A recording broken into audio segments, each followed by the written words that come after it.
Albert Einstein once said, everybody's a genius. But if you judge a fish by its ability to climb a tree, it will live its whole life believing that it is stupid. Ladies and gentlemen of the jury, today on trial we have modern day schooling. Glad you could come. Not only does he make fish climb trees, but also makes them climb down and do a 10-mile run. Tell me, school, are you proud of the things you've done? Turning millions of people into robots, do you find that fun? Do you realize how many kids relate to that fish swimming upstream in class, never finding their gifts, thinking they are stupid, believing they are useless? Well, the time has come, no more excuses. I call school to the stand and accuse him of killing creativity, individuality, and being intellectually abusive. He's an ancient institution that has outlived his usage. So, Your Honor, this concludes my opening statement, and if I may present the evidence of my case, I will prove it.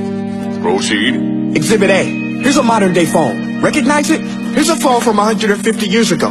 Big difference, right? Stay with me. Here's a car from today, and here's a car from 150 years ago. Big difference, right? Well, get this. Here's a classroom of today, and here's a class we used 150 years ago. Now, ain't that a shame? In literally more than a century, nothing has changed. Yet you claim to prepare students for the future?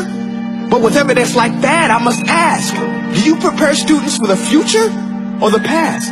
I did a background check on you and let the record show that you were made to train people to work in factories, which explains why you put students in straight rows, nice and neat, tell them sit still, raise your hand if you want to speak, give them a short break to eat, and for 8 hours a day, tell them what to think. Oh, and make them compete to get an A letter which determines product quality, hence grade A of meat. I get it. Back then, times were different. We all have a past. I myself am no Gandhi. But today, we don't need to make robot zombies. The world has progressed. And now we need people who think creatively, innovatively, critically, independently, with the ability to connect. See, every scientist will tell you that no two brains are the same. And every parent with 2 or more children will confirm that claim. So please explain why you treat students like cookie cutter frames or snapback hats, giving them this one-size-fits-all crap. Watch your language. Sorry, Your Honor, but if a doctor prescribed the exact same medicine to all of his patients, the results will be tragic. So many people will get sick, yet when it comes to school, this is exactly what happens, this educational malpractice, where one teacher stands in front of 20 kids, each one having different strengths, different needs, different gifts, different dreams, and you teach the same thing the same way? That's horrific. Ladies and gentlemen, the defendant should not be acquitted. This may be one of the worst criminal offenses ever to be committed. And let's mention the way you treat your employees. Objection. Overruled. I want to hear this. It's a shame. I mean, teachers have the most important job on the planet, yet they're underpaid? No wonder so many students are short-changed.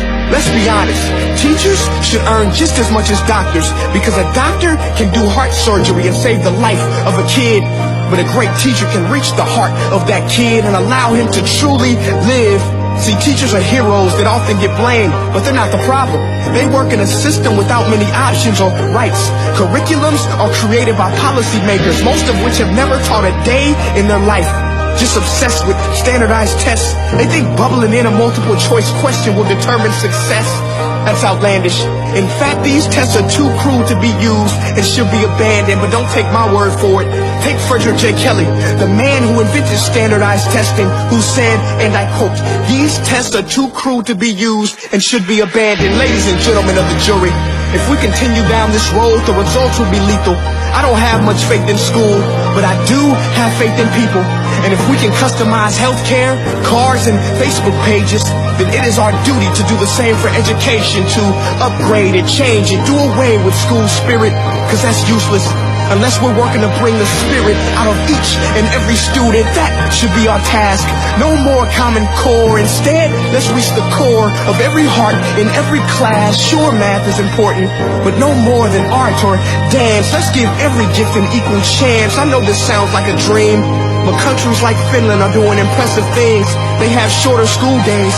Teachers make a decent wage. Homework is non-existent, and they focus on collaboration instead of competition. But here's the kicker, boys and girls.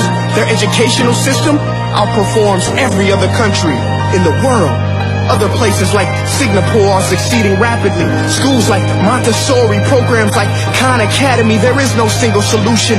But let's get moving, because while students may be 20% of our population, they are 100% of our future. So let's attend to their dreams, and there's no telling what we can achieve. This is a world in which I believe, a world where fish are no longer forced to climb trees. I'll rest my case.